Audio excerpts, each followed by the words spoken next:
Bueno, buen día, bienvenidos, bienvenidas a la comisión número 25, Cruces entre Cultura y Diseño del Coloquio Internacional de Investigadores en Diseño de la 20ª Semana Internacional de Diseño, alojada acá en la Universidad de Palermo. Mi nombre es Karen Abenburg, yo soy la coordinadora de la línea de investigación Cruces entre Cultura y Diseño, el diseño de las culturas y los abordajes culturales del diseño. Y en esta oportunidad vamos a estar presentando el cuaderno número 266, son un montón, manifestaciones culturales estéticas y simbólicas expresadas en el arte y el diseño, coordinado por mi querida Daniela Larrea Solórzano, en el marco de esta línea de investigación. Como tenemos el placer de tener un montón de artículos en el cuaderno y todas las presentaciones acá, y muy poco tiempo, van a ser presentaciones muy breves. Yo voy a ser muy breve, voy a pasar enseguida ya a darle la palabra a la doctora Daniela Larrea Solórzano. Solo decirles que van a ser presentaciones muy cortas, se van a presentar principalmente los temas y hallazgos centrales para luego invitarlos, invitarlas a profundizar todos estos temas en este hermoso cuaderno. Bueno, muchísimas gracias y les dejo con mi querida Daniela. Muchas gracias, Karen. Buen día con todos. Voy a presentarles este que es el cuaderno número 266 del Centro de Estudios en Diseño y Comunicación. Este cuaderno se titula Manifestaciones culturales, estéticas y simbólicas expresadas en el arte y el diseño, que surge dentro de la línea de investigación Cruces entre Cultura y Diseño y del proceso de postdoctorado multidisciplinario en diseño que tiene la UP. Este cuaderno busca analizar las relaciones entre el arte, el diseño y la cultura, destacando cómo los símbolos y rituales comunitarios se integran en diversas disciplinas como el diseño gráfico, el diseño textil, la indumentaria, las artes visuales y la arquitectura. Se plantea el diseño como un elemento inseparable del contexto sociocultural en el que se produce y que existe una interrelación bidireccional entre la cultura y el diseño. La cultura, que influye en la creación de los objetos y representaciones, y el diseño, que contribuye a reforzar o transformar identidades culturales. Los textos recogidos en este cuaderno exploran conceptos como manifestaciones culturales, configuraciones culturales, patrimonio cultural inmaterial, subrayando la importancia de los símbolos como portadores de significados profundos en esta creación. Esta publicación se estructura en tres ejes temáticos. El primero, la relación entre el diseño y la arquitectura patrimonial, abordando cómo el color, las tipografías, el interiorismo dialogan con la historia y las dinámicas sociales de los espacios. El segundo eje, el uso de recursos culturales en el desarrollo de nuevas prácticas creativas, como el fanzine ecuatoriano, el branding para productos neoartesanales o las prácticas comunitarias en territorios del sur de Chile. Y finalmente, el tercer eje, el análisis de las tradiciones textiles con estudios sobre la indumentaria de la chola pinganilla, el anaco andino, el tejido de fibras vegetales en México y los gremios de tejedores en Quito en finales del siglo XVIII. Además, este cuaderno incluye los resultados del proyecto postdoctoral denominado Estéticas y Simbolismos del Tambor Salasaca, que analiza los cambios estéticos y simbólicos de este artefacto ritual hacia una valorización artística y comercial. Los artículos aquí reunidos son parte de un debate contemporáneo sobre el papel del arte y el diseño en la representación crítica y resignificación de las tradiciones culturales, integrando perspectivas teóricas desde los estudios culturales, la sociabilidad del arte y la gestión del patrimonio. En ese sentido, queremos agradecer el aporte de las y los autores de instituciones de educación superior de Argentina, Chile, México y Ecuador que se sumaron a esta convocatoria. Muchas gracias a ustedes y vamos a presentar ahora sí los resultados de nuestro cuaderno.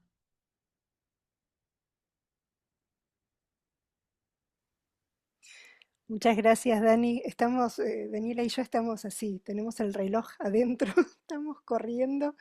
Así que ahora voy a presentar el trabajo de Jimena Odetti, Alberto Reyes González, Fernando Valdés Olmos, titulado El patrimonio edificado y su relación con el color del paisaje, la hegemonía estética de la normalización.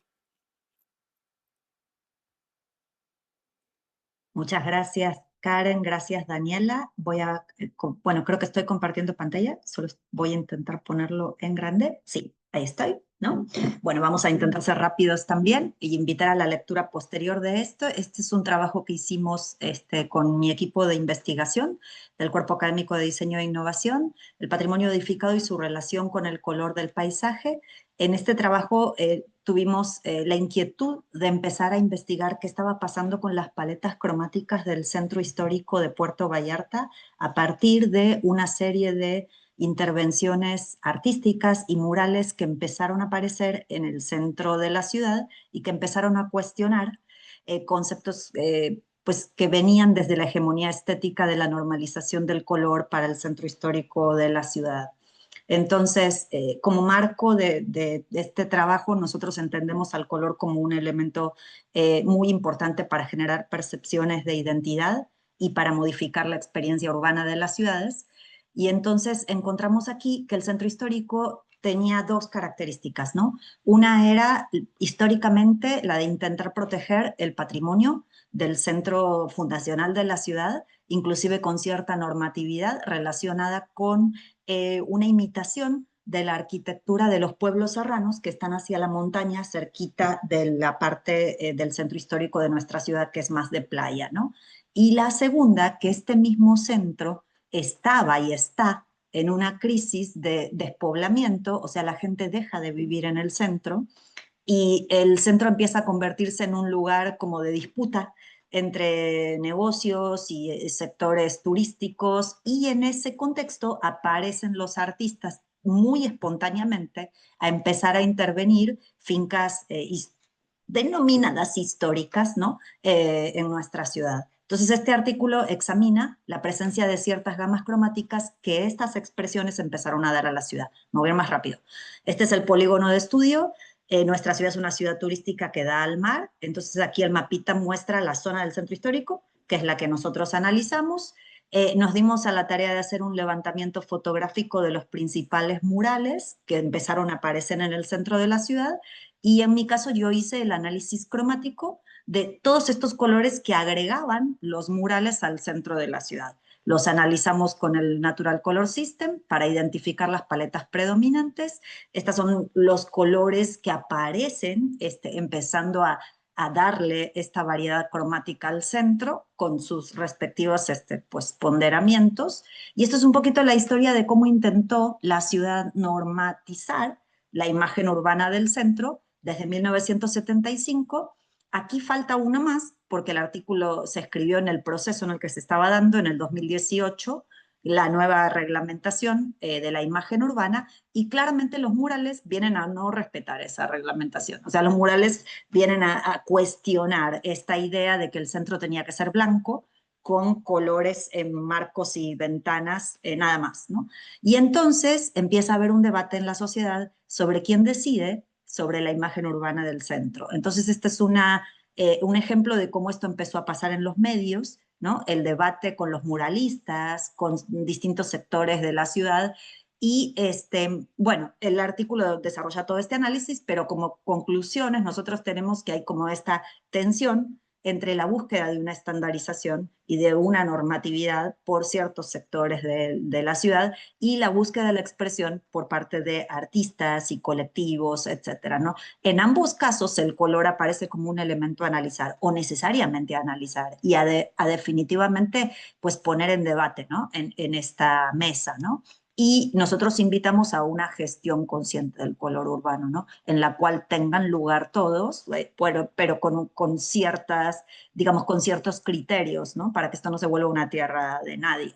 Esto. Y pretendemos entonces poner tres canales principales: la importancia del color, la relación del color con el patrimonio arquitectónico, pero también la comunicación con la gente, ¿no? O sea, con la población local.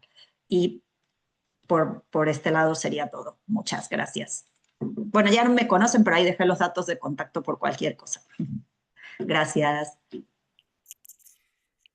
Excelente, Jimena, muchísimas gracias. Impecable el tiempo y vuelve a hacerme acordar el trabajo de ustedes. Hay un libro precioso que después voy a ver si te puedo compartir, de Argentina para chicos, que se llama El pueblo que no quería ser gris. Es divino. Después lo voy a buscar, pero bueno, no me voy a extender ya que estamos todos corriendo y vamos a presentar ahora el trabajo de otra querida amiga de hace muchos años, Rebeca Lozano Castro, Yoyitl Dávila Ordóñez y Lorena Valle Chavarría, lectura de la imagen pública tipográfica en sitios históricos como simbolismo recurrente de encuentro turístico en México. Hola, gracias, Karen. Voy a compartir. Ok. ¿Me pueden confirmar si se ve? Perfecto. Ya Ok. no. Ya no. Ah, a ver, ahí voy a ver. Ahí está. No. ¿No se ve? No. Uy, por Dios. A ver, voy. Es que al ampliarla se dejó de ver. Entonces, voy a regresar a Zoom. A ver. ¿Sí se ve? Sí, ahí está. Ok, perfecto. Es que al ampliar la pantalla, no sé qué pasó. Bueno, yo traigo un guión, ¿sí? Yo les voy a dar lectura para ser muy concisa y breve y respetar el tiempo, si no me extiendo. Y bueno, iniciando, primeramente, buen día para todas, para todos, y compartir, para mí es muy grato, ¿verdad? Este espacio académico de alto nivel de investigación en esta ocasión con lo que es la publicación del Centro de Estudios de Diseño y Comunicación en el cuaderno 266, que es titulado Manifestaciones culturales, estéticas y simbólicas expresadas en el arte y el diseño. Y nuestro aporte, que estuvo relacionado directamente con la imagen pública tipográfica y el simbolismo recurrente entre el patrimonio histórico y turístico, el cual nombramos lectura de la imagen tipográfica en sitios históricos como simbolismo recurrente de encuentro turístico en México. Cabe destacar que este trabajo es derivado de los resultados de un estudio postdoctoral, el cual realicé en la FADIX, en la Facultad de Ciencias Sociales, en la Universidad Autónoma de Tamaulipas, acá en México, y que intentaba dar un análisis sobre lo que son las normativas de la imagen pública en el centro histórico de la ciudad de Tampico, Tamaulipas. Ay, ahora no. A ver, ahí está. Ok. El tema central de nuestro trabajo fue en torno a una reflexión crítica que puso en diálogo el simbolismo histórico-cultural de 3 centros históricos y 3 pueblos mágicos en México, leído a partir de la imagen tipográfica pública como parte de un discurso narrativo identitario sociovisual. Aquí les comparto la diferencia entre pueblo mágico y centro histórico, lo que de alguna manera sí tiene una diferencia, digamos, tangible e intangible, ¿no? En su paisaje. Como ideas principales, menciono la muestra de casos particulares gráficos e identificativos históricos comerciales que fueron registrados y que se integraron con imágenes secuenciales capturadas en fachadas de circuitos turísticos en distintas ciudades mexicanas, con diversas manifestaciones plásticas en su imagen gráfica en el espacio público, como podemos ver. La lectura discursiva sociovisual con la que se analizaron estas representaciones materializadas como parte del patrimonio cultural, fueron integrantes del paisaje urbano, dado está, y su diferenciación básicamente estuvo contenida de rasgos contrastativos, cígnicos y tipográficos, los cuales permitieron su categorización y caracterización observacional en géneros y estilos. Aquí podemos ver algunas características formales, ¿no? Como lo que es la implementación dimensional, el valor tonal, la estructura monumental, rasgos tipográficos, entre algunas otras, y los estilos, los géneros, ¿no? Como funcionalidad económica, funcionalidad identificatoria y comercialización edificada.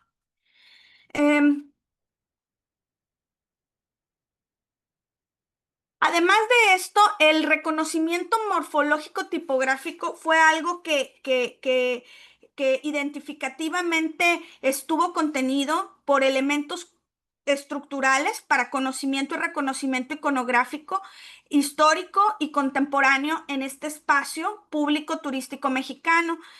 También puedo mencionar el simbolismo y la estética que fueron relacionadas en el entretejido histórico del espacio público con reconocimiento iconográfico, pero además comunicacional, epocal, atributos metafóricos y simbólicos que repercutieron en la transmisión y permanencia comunicacional, identificativa y sociodiscursiva. Esto de interés turístico y trascendencia histórica patrimonial. Finalizando, puedo afirmar, ¿verdad? Una vez habiendo hecho todo este seguimiento y transición de estos objetos, ¿no? Que la tipografía no posee una traducción estable u absoluta que perjudique de manera general y permanente su aplicabilidad en todos los contextos con relación ideológica y tecnológica en su creación influyente en modos de interpretación de contenidos. Sin embargo, ¿sí? Esta determina utilitariamente atributos que contribuyen con esquemas cognitivos diferenciales interpretativos más concretos. Aquí les compartí algo de los aspectos que tuvimos a cuenta en esa lectura pública tipográfica y que este trabajo que desarrollamos me gustó muchísimo porque enfatizamos en esos aspectos ya desde la letra, ¿no? Desde la tipografía, sí, somos 3 autoras y una de ellas es especialista en este ámbito, entonces tomó otra vertiente, ¿no? Otra mirada, muy enfocada a esos elementos, ¿no? Y profundizada desde esta perspectiva de lectura discursiva.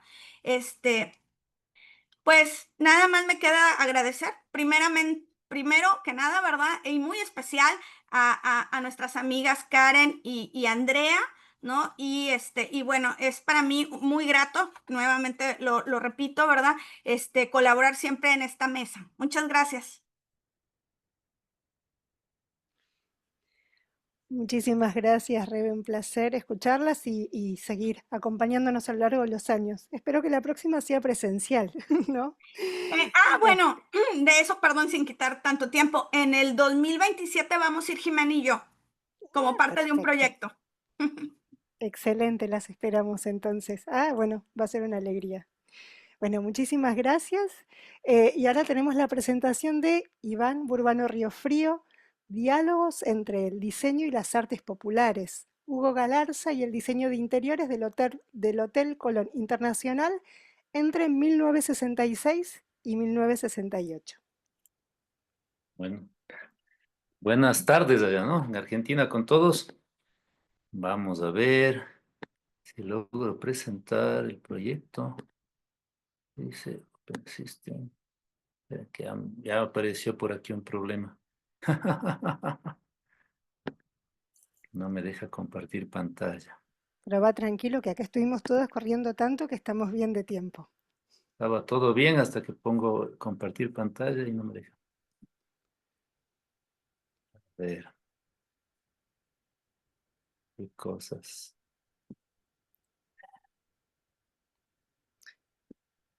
Vamos a ver otra vez. El de la flecha verde, Iván. No, sí, pero me Ah. dice que es el sistema el que no me deja, Ah, que no tiene los permisos para compartir. A ver, Lila, tal vez nos puedes ayudar revisando. Los permisos los No, tienen. soy tienen yo, que soy yo. Es mi sistema Ah, operativo. Sí, espera. Mucha seguridad. Ahí sí, veamos. Ya. excelente. Ahí sí se ve. Está. Sí, Ya. Bueno, perfecto. disculpen. Problemas técnicos de último rato. ¿Sí se ve bien? Está cargando, creo. Perfecto, ahí se ve bien. Excelente. Ay, algo hice hoy. Qué cosas. Ahí, ya. No topo nada. ¿Se ve bien? Se ve bien. Sí, se ve bien. Ya, listo. Bueno, el tema ya lo dijiste, ¿no? Diálogo entre diseño y artes populares del Hotel Colón Internacional. Yo trato me baso un poco en estos temas. El uno es modernidad, ¿no? Entonces, entendido un poco como esta materialización de un ideario de lo moderno. En este caso viene el hotel, ¿no es cierto? Sí, que simboliza esta materialización, ¿no es cierto? Se vuelve un símbolo de modernidad y también un símbolo de una sociedad moderna, que se considera moderna, y en el caso de Quito, una ciudad en desarrollo, ¿no? También es un ejemplo, es una representación de otras modernidades. Es un espacio de síntesis y diálogo entre lo moderno y tradicional. Y como vimos también esta manifestación de este otro ideario del ser moderno.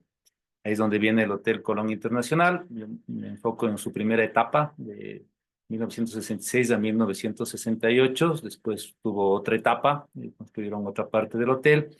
Y en los años 90, 95, me parece, o 2005, no me acuerdo, fue comprado por una cadena internacional. Entonces, yo me enfoco en esta primera etapa, ¿no? ¿Y por qué en esta primera etapa? Porque el hotel se presenta como un símbolo de identidad, como una expresión de un conjunto de estas prácticas distintas y distintivas, ¿no es cierto? Que vendría a ser esta idea de identidad, ¿no? Ahora nos centramos en el contexto para entender este hotel, ¿no es cierto? Esta idea de prácticas distintas, distintivas, ¿no es cierto? Identitarias, ¿sí? Hay que entender la ciudad de Quito a finales de la década de 1960, es una ciudad que, como ven, va dejando paso, ¿no es cierto?, a estos edificios modernos, ¿no? Estos edificios altos, ¿sí? Aquí tenemos el barrio de la Mariscal, que a inicios del siglo XX se convierte en un lugar de residencia de la clase más opulenta de la ciudad, pero que a finales de los 60 ya da paso a un lugar más comercial, ¿no? Vemos el cambio que ve. Entonces, por supuesto, hay esta lucha entre lo tradicional y moderno, ¿no? Que se da. En ese contexto se construye el Hotel Colón Internacional, esta edificación de arquitectura moderna, obra de arquitecto Ovidio Wappenstein y Osvaldo de la Torre, que en sus inicios pues era concebida así, ¿no? Con un espacio también interior, con estos muy moderno, ¿no? Por eso contrataron inicialmente a la empresa de Roland Jutras, un diseñador de interiores estadounidense. Aquí vemos un ejemplo de trabajo de Jutras en el Hotel Hyatt Regency en Atlanta. Es justamente el mismo año del Hotel Colón, 1968, ¿no? Que vean un poco el tipo de interiores. Sin embargo, luego viene este personaje que es Hugo Galarza, pionero diseñador. ¿Por qué digo pionero? Porque en este caso me parece interesante Galarza, los primeros ecuatorianos que estudia formalmente diseño, ¿no?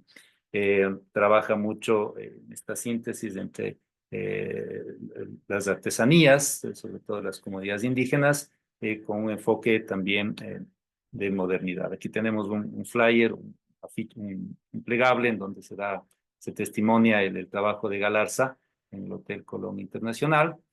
Para entender esto hay que entender que Galarza pues, estuvo muy vinculado al tema de las artes populares y las artesanías. Trabajó en el grupo de investigación liderado por Paulo de Carvalho Neto sobre el folclore ecuatoriano, en conjunto, ¿no?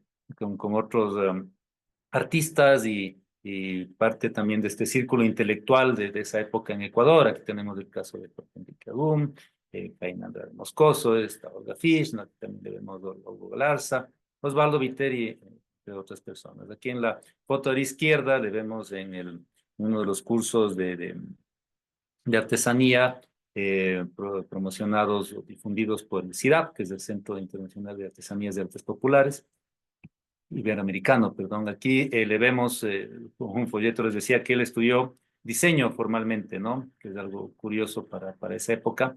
Hablamos del 60-61 aquí en Ecuador. Estudió en Cranbrook Academy of Art. Al lado derecho vemos la foto de Jan Schroeder, con quien colaboró él en la década de 1950 en el Centro de Tecnificación de la Industria Campesina, ¿no? En esta relación que él tenía con las artes populares, ¿no? Fue amigo también de Alexander Girard. Aquí vemos un par de trabajos de Alexander Girard. Esta es la Fonda del Sol al lado izquierdo y al lado derecho es el domicilio de Girard, ¿no? Donde vemos también esta síntesis de artesanía, artes populares y modernidad, ¿no? Y aquí vemos ya el trabajo de Galarza en el Hotel Colón, ¿no? Entonces aquí vemos mucho el tema de talla de madera, ¿sí? Tapices, sí, muchos temas artesanales, pero también esta cuestión de coleccionismo artístico, ¿no? Al extremo izquierdo está el mural de Jaime Andrade Moscoso, de los danzantes. En el lado central y derecho vemos obras de autores desconocidos. Por ejemplo, esta lámpara de hojalata que estaba en el hall, ¿no? El recibidor del hotel, y esta escultura que parece de madera, ¿no? Sí, que estaba perdón, en realidad parece de madera, pero es de cobre, me parece, ¿no? Estaba en el restaurante, ¿no? Y tenemos unas citas de una entrevista que se le dice a Galarza en 2019, en donde testifica, ¿no? Este afán por recolectar estas obras de artesanía, ¿no es cierto? También de arte, ¿sí? Y colocarlas en el hotel, ¿no? Con esta muestra de este diálogo entre tradición y modernidad. Entonces, como conclusiones, Galarza supo conjugar el confort con la riqueza del arte popular y las artesanías, caracterizadas en el conjunto de objetos, ¿no? Mobiliario, como lámparas, tapices, que armonizaban con la funcionalidad de los espacios modernos y con obras de vanguardia artísticas ecuatorianas, como el caso del mural que les comentaba de Jaime Andrade Moscoso. Este conjunto describe una concepción del diseño moderno en diálogo con las artes populares y las artesanías. El caso del trabajo de Hugo Galarza en el Hotel Colón evidencia que el diálogo entre el diseño moderno, con las artesanías y artes populares va más allá del exotismo. La intención no es solo generar una experiencia de lo lejano y lo distinto en los huéspedes del hotel, el objetivo también es incorporar este otro diseño en un diálogo de igual a igual con la concepción moderna tanto de la configuración de los espacios como del ocio. El diseño interior de esta primera etapa del Hotel Colón representa un espacio de negociación entre los ideales de modernización del conjunto de la sociedad y las manifestaciones materiales y visuales de un paisaje popular, cultural popular tradicional que se negaba a desaparecer. Eso es todo. Muchísimas gracias.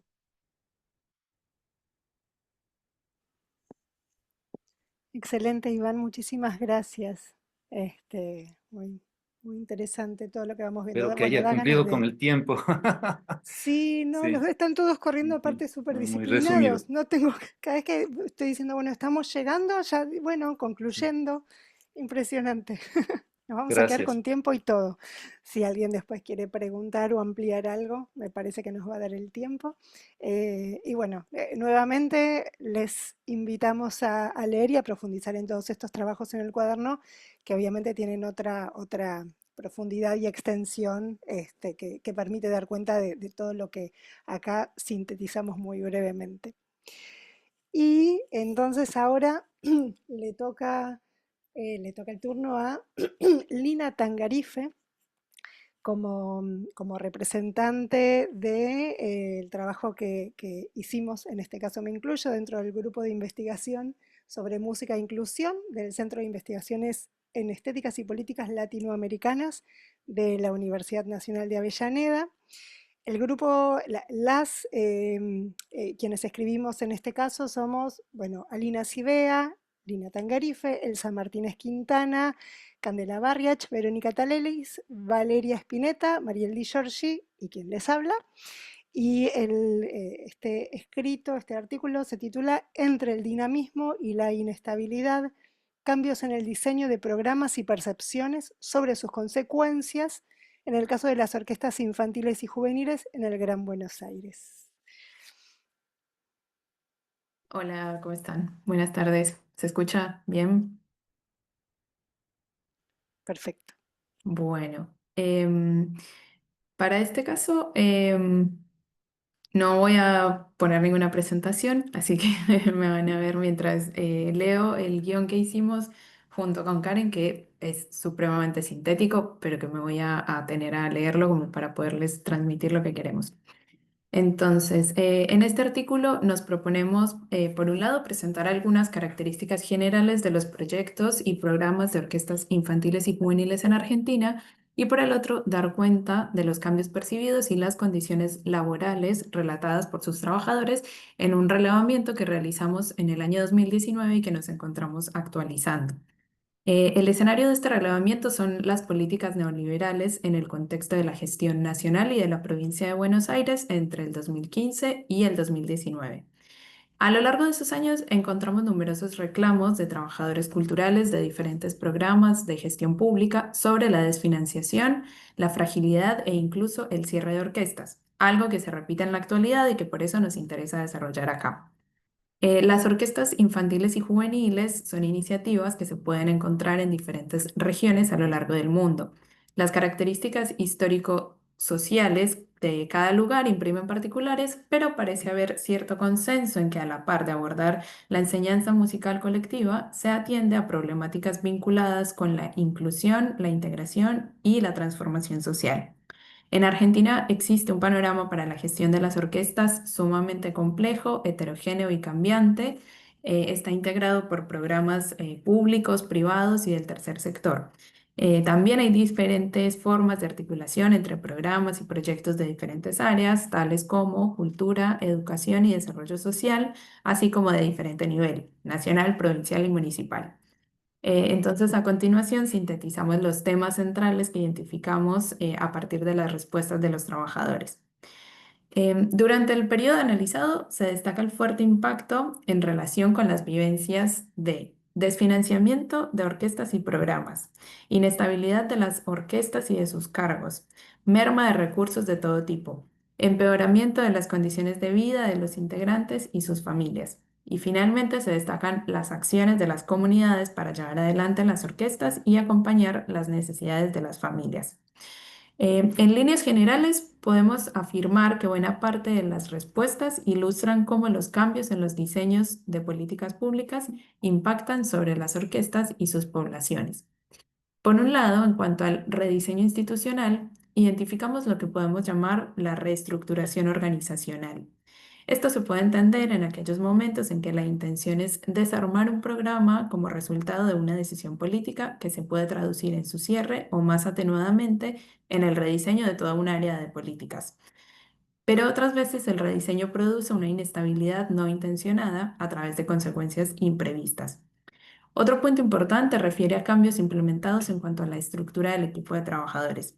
En los momentos de fuertes modificaciones de los programas que analizamos, estos procesos se intensificaron de forma extrema y se relatan casos de despidos de personal o renuncias por pasar meses sin cobrar y no se realizan recontrataciones. También se destacan varios casos en que aún sin cobrar los sueldos, los trabajadores continúan concurriendo a las orquestas para que no cierren. También el rediseño institucional observado ha incluido el diseño de las modalidades de financiamiento y los presupuestos disponibles que en general mermaron y dificultaron desde la reparación de instrumentos hasta la movilidad para conciertos, encuentros y capacitaciones, la obtención de viandas y el mantenimiento edilicio. Y es en estos casos cuando cobra centralidad el apoyo de las familias y cooperadoras para sostener el funcionamiento de las orquestas. Este diseño va de la mano de la reconfiguración de las perspectivas pedagógicas, estéticas, políticas, ideológicas o de abordaje teórico y da sustento a la reestructuración institucional y a la formulación de las futuras líneas de acción dentro de los programas. Por otra parte, el impacto en el entorno social, económico, cultural y político en el cual tales diseños se implementan es observable en la reducción presupuestaria, parte de políticas públicas cuyas entidades de financiamiento, como fundaciones, donaciones o fondos públicos, pueden mermar. También el aumento del desempleo y la falta de recursos materiales de la población, siendo el sector socioeconómico que integran las familias de los chicos que acuden a ellas uno de los más vulnerados. Se destaca el rol que cumplen los trabajadores de las orquestas en ocasiones como estas para ayudar a los chicos y sus familias buscando recursos, articulando con otros organismos y organizaciones, brindando contención cuando lo creen necesario y construyendo y reforzando lazos.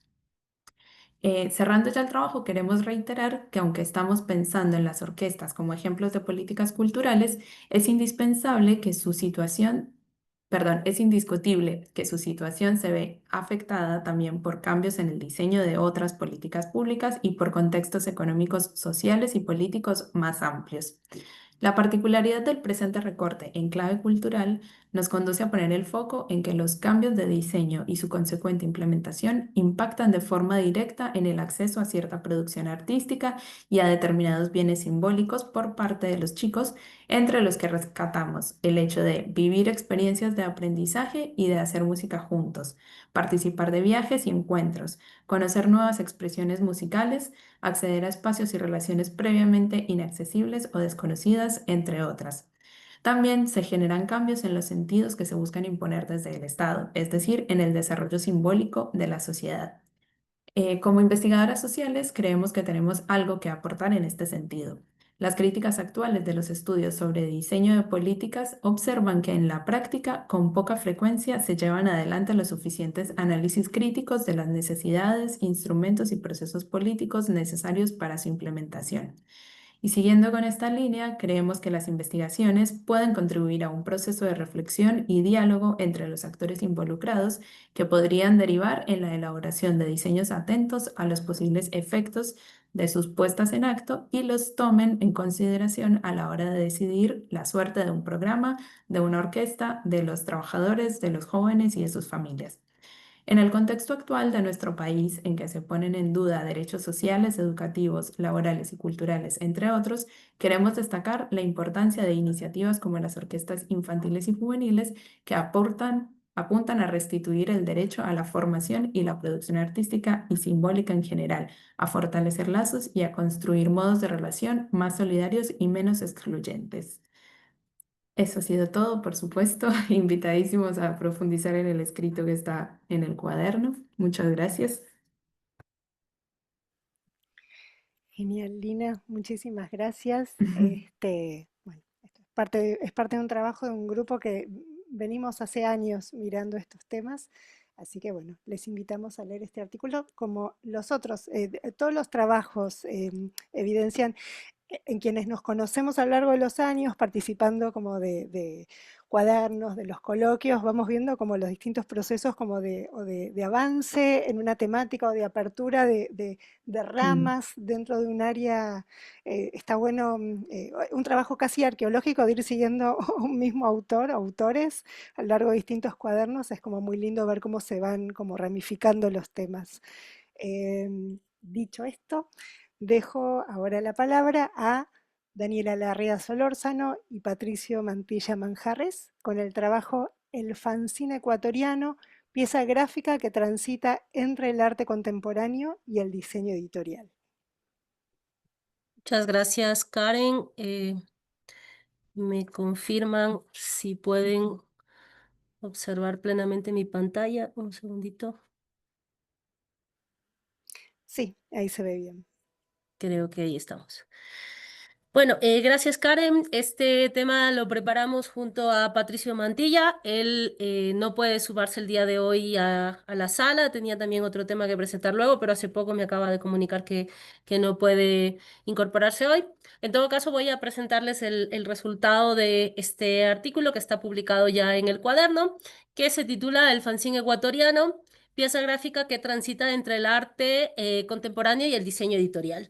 Básicamente nos centramos en lo que es un fanzine, que es una publicación autoeditada de circulación limitada y que es utilizada como un medio de expresión gráfica cultural también independiente. En el caso ecuatoriano específicamente, las propuestas fanzineras empiezan a desarrollarse a finales de los años 80 y durante la década de los 90 se expande como tal este tipo de trabajos en respuesta a movimientos contraculturales y colectivos artísticos emergentes que iban surgiendo en este periodo. El fanzine como tal tiene una relación entre el arte y el diseño porque combina obviamente prácticas gráficas experimentales con narrativas propias del arte contemporáneo y el diseño editorial alternativo. Y bueno, para nosotros este estudio es de importancia porque nos permite entender los procesos de creación autogestionada y de su valor como patrimonio cultural gráfico. Lo que ustedes tienen en pantalla es la primera edición de este fanzine que se denominó Secreciones del Mojigato, que se considera el primer fanzine publicado en el caso ecuatoriano. Y bueno, hay algunos autores ahí que hasta el día de hoy siguen haciendo producción tanto de cómic como caricatura en el caso ecuatoriano. En este artículo nosotros presentamos un rastreo de la evolución histórica y las transformaciones que ha ido teniendo el fanzine a partir de la década de los 80, considerando algunos puntos claves, digamos, en este proceso. Entre los 80 y los 90 aparece básicamente el fanzine o la producción fanzinera, en el caso ecuatoriano, ligada a colectivos juveniles, a la escena musical y al arte underground. Entre los años 2000 existe un decaimiento de la práctica del fanzine debido a los procesos de digitalización, a la entrada también del uso del Internet ya más frecuente acá en el país y algunos cambios también en torno a las prácticas de consumo que estuvieron también relacionadas al cambio de la moneda que tuvo Ecuador en el momento en que nos dolarizamos a partir del 2000. Y bueno, ya en los últimos años ha habido un resurgimiento del fanzine como objeto artístico y editorial de colección.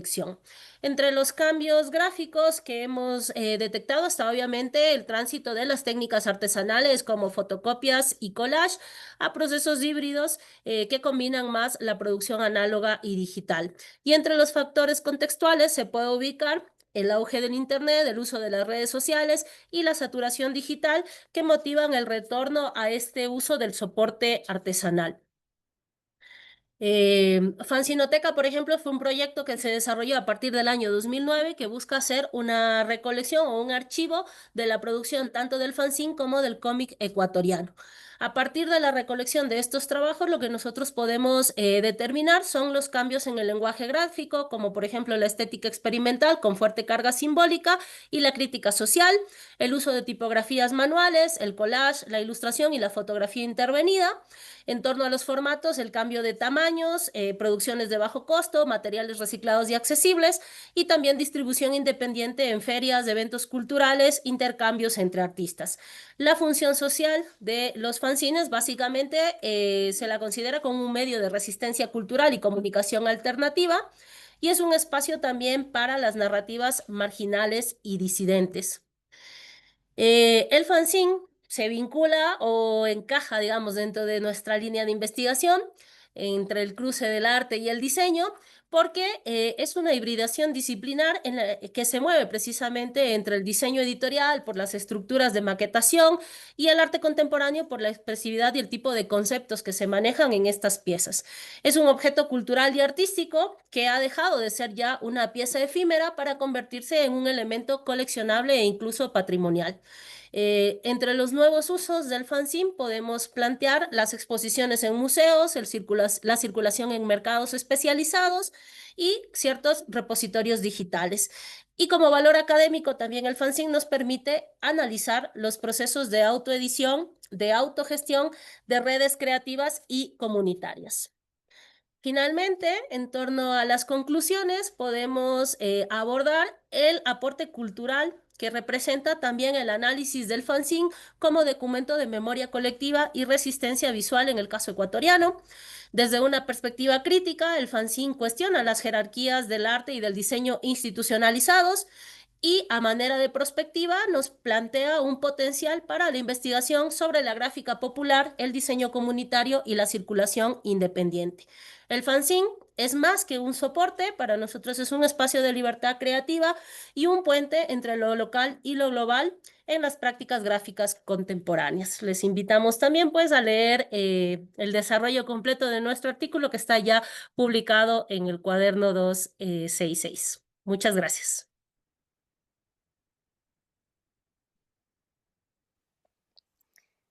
Excelente, Dani, muchas gracias, súper claro.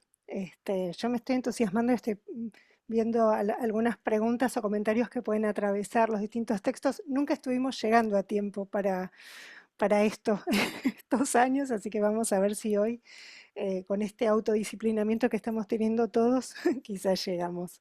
Okay. Bueno, y ahora le voy a dar la palabra a Oscar Acuña Pontigo, en un trabajo que escribió junto con Eduardo Abarca Lucero, Resignificando lo común, prácticas creativas y discursos territoriales en el sur de Chile. Muchas gracias, Karen. Voy a compartir pantalla por acá. ¿Están viendo, cierto? Sí, perfecto. Bueno, Bueno, el artículo que nosotros compartimos en este cuaderno tiene por título Resignificando lo común, prácticas creativas y discursos territoriales en el sur de Chile. Em, el artículo se centra, ¿cierto? O se sitúa más bien en un territorio particular de Chile. Cuando decimos el sur de Chile, acá los chilenos, ¿cierto? El sur es como lo añorado, ¿cierto? Hay un sur extenso, pero también de difícil acceso, o hay lugares o comunidades que están todavía muy aisladas, ¿cierto? En el caso de Liquiñe, que es una localidad que queda en la región de Los Ríos, es una zona bastante aislada, ¿cierto? Que tradicionalmente estaba enfocada en la industria maderera. O sea, es decir, las personas que trabajaban ahí eran en la industria maderera, y cuando la industria empieza a caer, ¿cierto? Hace una década un poco más, entonces las personas se quedan con el material, con el saber hacer, pero sin aplicar, ¿cierto? Su conocimiento en lo que es la artesanía principalmente. De ahí un poco surge esta reflexión. El artículo aborda las fronteras y superposiciones entre el arte, la artesanía y los diseños, tomando en este caso el caso de Liquiñe, ¿cierto? Como además reconocida por la UNESCO como ciudad artesanal de madera. Explora, ¿cierto?, la noción de la manifestación cultural, estética y simbólica vinculada al contexto del territorio en específico, y se articulan expresiones de un entramado crítico que interroga las relaciones entre lo local y lo global. Cuando digo lo local y lo global, es para explicar que la UNESCO define, ¿cierto? La define como una ciudad artesanal de la madera, pero no es que la ciudad haya pedido ser la ciudad artesanal de la madera. Entonces, ¿cómo aparece lo global, ¿cierto?, sobre lo local? Y ahí entonces empieza a surgir alguna de estas reflexiones. En este escenario se busca sostener un discurso que desafía las imposiciones externas sobre el territorio, proponiendo a través de la creación, el diálogo crítico con las tradiciones y la contemporaneidad de las personas que lo conforman, ¿cierto? El artículo, ¿cierto?, se basa en una cuestión muy clásica que hablamos siempre de la teoría a la práctica, ¿cierto? Es algo que siempre se habla en el mundo académico, pero aquí estamos trabajando de la práctica a la teoría. Es decir, se desarrolló un proyecto y luego, ¿cierto?, en este documento recoge finalmente se sistematiza el desarrollo de ese proyecto. Este enfoque basado en la co-creación y la participación activa con la comunidad no solo desafía dinámicas tradicionales de poder y representación en el diseño, sino que también redefine los límites entre el arte, la artesanía y el diseño, que siempre es un tema a discutir. En lugar de imponer una identidad homogénea al territorio, nuestra intención es validar las prácticas creativas locales a través de un proceso de co-creación con los habitantes del lugar. De alguna manera, ¿cierto? Ahí el autor Zambrano dice: el conocimiento teórico se relaciona con el conocimiento puro, es decir, con la epístema. El conocimiento productivo se relaciona con lo que se puede hacer, es decir, con la idea de la técnica. Y el conocimiento práctico se enlaza con la experiencia, es decir, con la praxis. Estas son fotografías del momento en que estábamos trabajando con los artesanos allá en la zona, ¿cierto? No aparezco ninguna yo, ahí aparece Eduardo. Estoy yo hablando, pero ahí está mi colega, ¿cierto? Trabajando con los artesanos. Indagar sobre el proceso poético de creación de artefactos y sobre los propios artefactos, en este caso entendiendo el artefacto como el producto artesanal, produce conocimiento, ¿cierto? Lo dice Ana Cravino. Uno de los principales resultados de este proyecto es la capacidad de los actores locales de apropiarse de la denominación simbólica que le otorga la UNESCO y reconfigurarla desde una perspectiva crítica y participativa. En lugar de aceptar pasivamente las categorías impuestas, los habitantes de Liquiñe, el territorio, lograron construir una nueva narrativa que legitima las prácticas culturales y productivas, integrando arte, artesanía y diseño en un entramado significativo que desafía las jerarquías tradicionales, ¿cierto?, impuestas. Em, Conclusión del artículo que ustedes, bueno, pueden después, cada uno de estos puntos está desarrollado en el artículo, en el cuaderno lo pueden leer. Aquí están como los títulos de estas conclusiones. Digo conclusiones y decimos no recetas, porque en el fondo en todo esto nunca hay un recetario, sino que más bien reflexiones. Involucrar a los actores locales desde el inicio del proceso creativo, promover la creación de una metodología central, fomentar la capacitación entre el diseño y las técnicas creativas del territorio, facilitar acceso a las redes de distribución y a los mercados, respetar y proteger los saberes tradicionales, integrar la sostenibilidad como eje transversal, desarrollar narrativas que conecten lo local con lo global evaluar y sistematizar las experiencias creativas. Sobre este último punto, ya pudimos avanzar luego el artículo en un trabajo que desarrolló no en mi universidad, yo estoy en la Universidad del Paraíso, sino en la Universidad Católica de Santiago, donde a principios de este año se lanzó una guía que toma todas estas experiencias y plantea, ¿cierto?, algunas recomendaciones para el trabajo entre la artesanía y el diseño en los territorios, principalmente para los diseñadores, ¿cierto?, que son los que finalmente llegan externamente a estos territorios.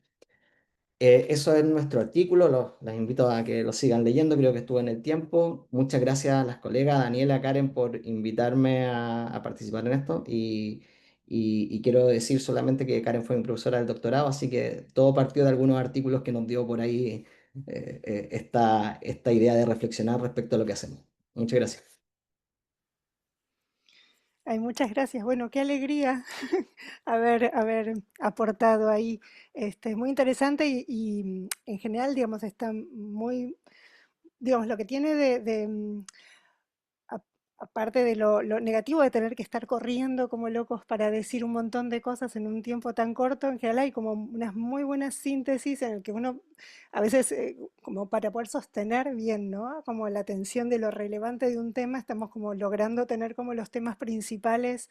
Es también como un ejercicio interesante, ¿no? Y poder mirar, como que nos permite hacer como más miradas transversales también y bueno, espero que esté generándoles el interés por profundizar después en los artículos.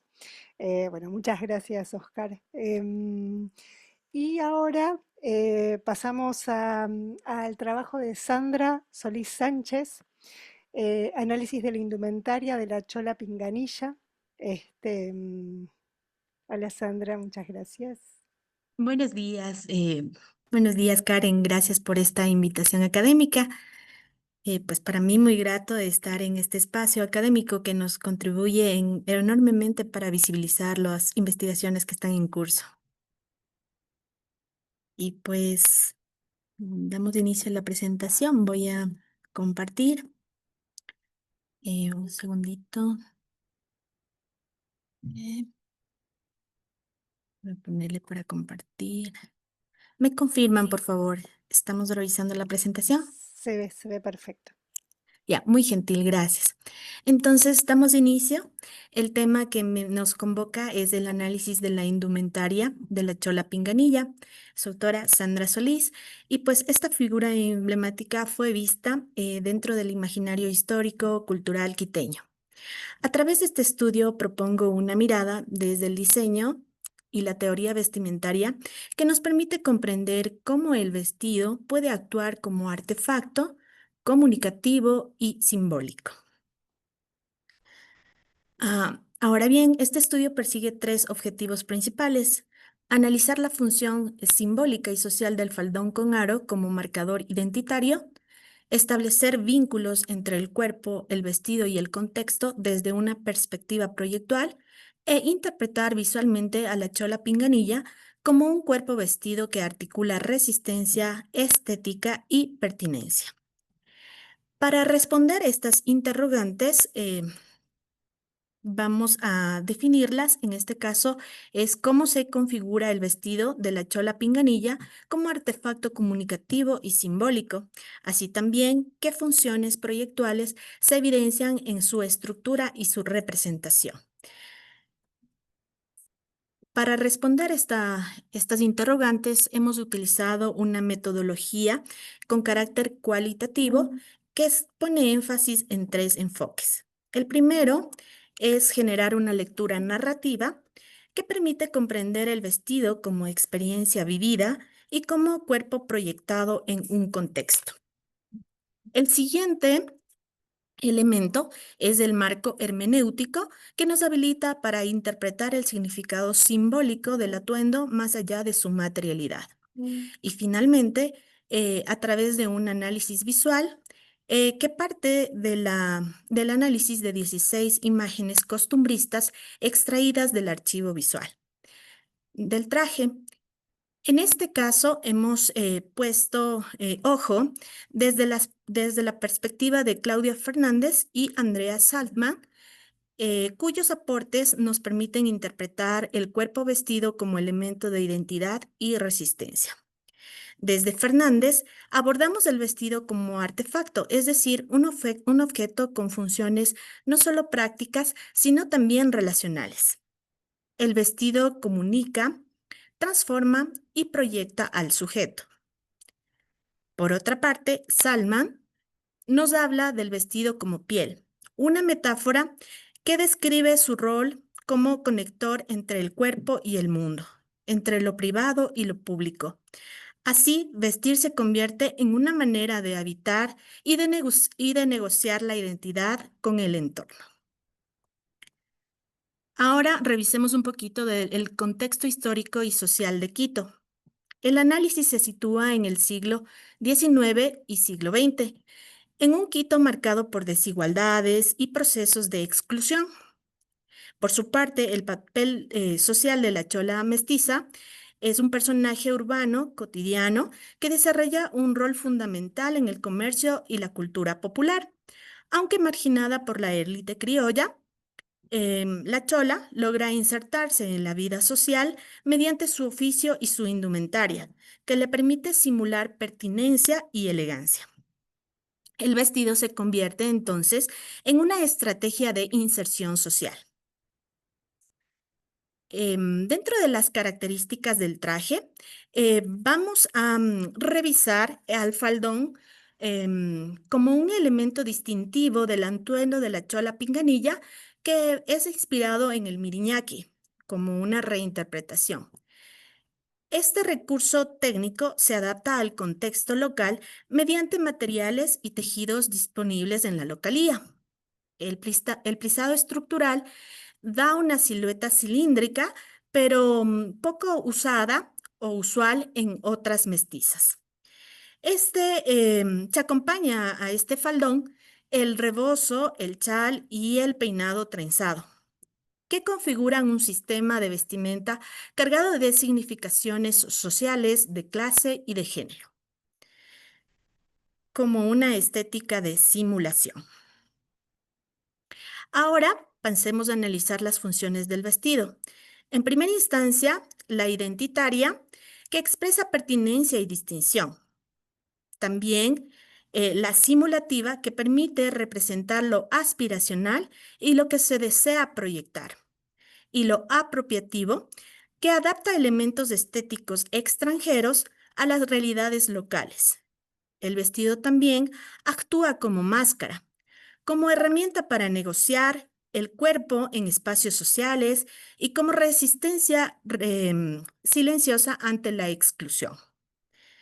Finalmente, esbocemos conclusiones. En resumen, el sistema vestimentario de la chola pinganilla es más que una moda. Es una narrativa visual que revela tensiones sociales, aspiracionales, individuales y de adaptaciones creativas. El vestido se ve como una extensión del cuerpo y reflejo del entorno. Asimismo, estos significados son estructurados o fueron estructurados desde el diseño, la historia y la cultura. Desde el diseño, al estudiar estas prendas, nos permitió comprender cómo el cuerpo se transforma para sobrevivir, destacar y comunicar. El vestido como piel revela que detrás de cada textil hay una historia, una lucha y un deseo de permanencia. En definitiva, la indumentaria no solo representa una estética distintiva, sino una forma de habitar y resistir el espacio desde el cuerpo vestido. Gracias por este espacio.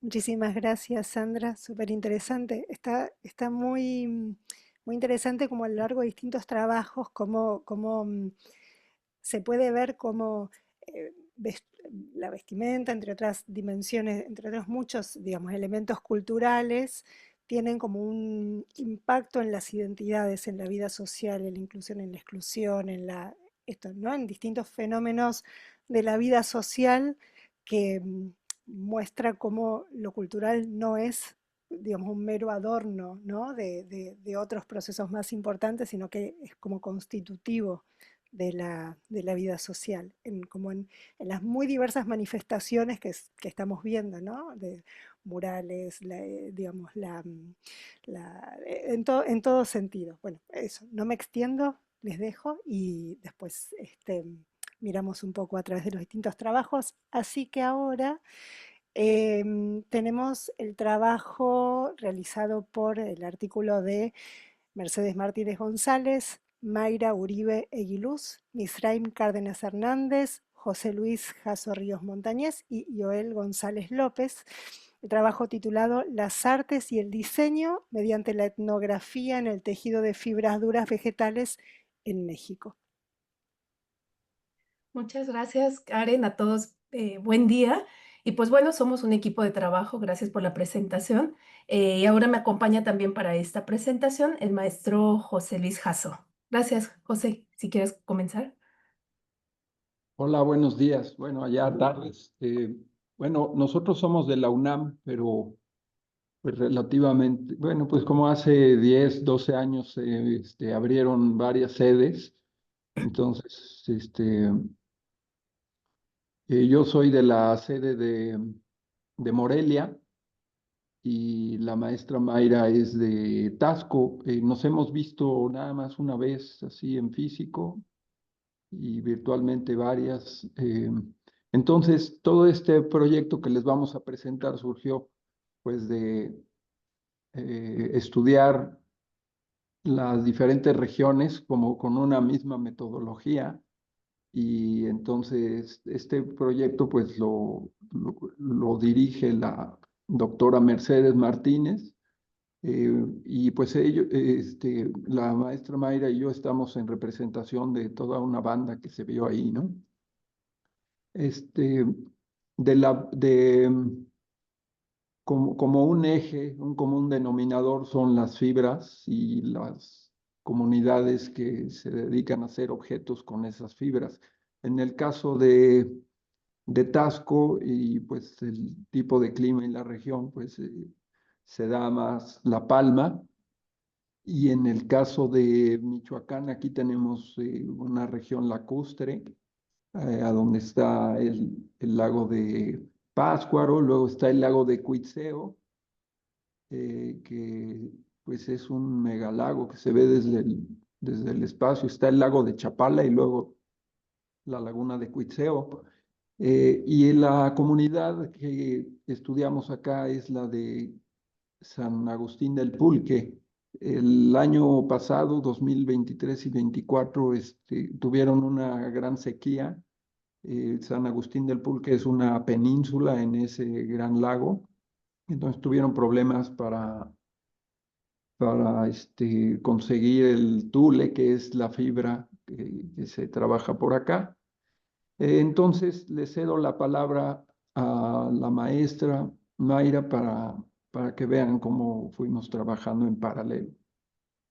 Sí, pues bueno, los resultados de este proyecto, como bien comenta el maestro Jasso, partimos de dos espacios, ¿no? Geográficamente distantes, uno en el estado de Guerrero, otro en Michoacán, con dos comunidades, Tlamacazapa y San Agustín del Pulque. Y bueno, lo que nosotros buscábamos era en este trabajo con las comunidades recopilar, identificar los procesos de trabajo con fibras vegetales, ¿no? Para la creación de objetos. Por un lado, con una fibra, como bien dice el maestro Jasso, de un entorno mucho más seco y por otro, con una fibra natural de un entorno mucho más húmedo, ¿no?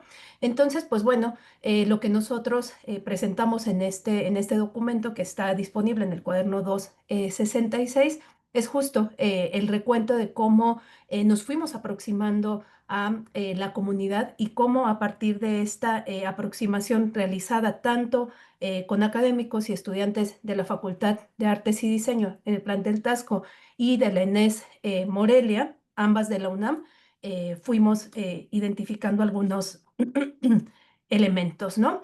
Y bueno, el resultado, entre otras cuestiones de reinterpretación por parte de los estudiantes y de productos de diseño y de arte por parte de nuestros estudiantes a nivel nosotros como docentes, nuestros productos académicos fueron una herramienta educativa, eh, en la que nosotros identificamos los pasos o proponemos pasos a seguir en estas aproximaciones con las comunidades y cómo esta herramienta la aplicamos de manera simultánea, ¿no? Ofrecemos también en este artículo, al final, a manera casi de conclusión, una tabla comparativa, ¿no? Sobre estos procesos, en qué se diferencian, en qué se asemejan cada una de estas aproximaciones, además de otra guía, ¿no? Para este proceso. Tuvimos un trabajo en común muy al inicio, una actividad conjunta en donde nos conocimos ambos equipos de trabajo, que fue una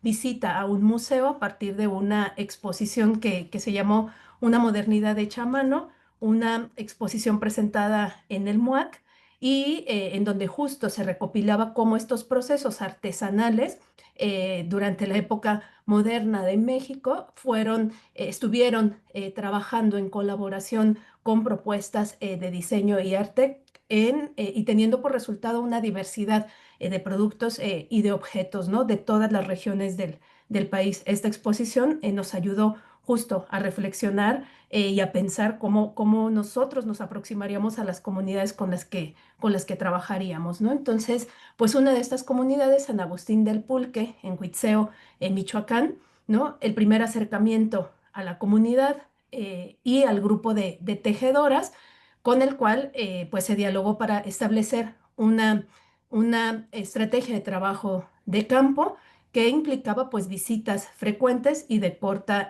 duración.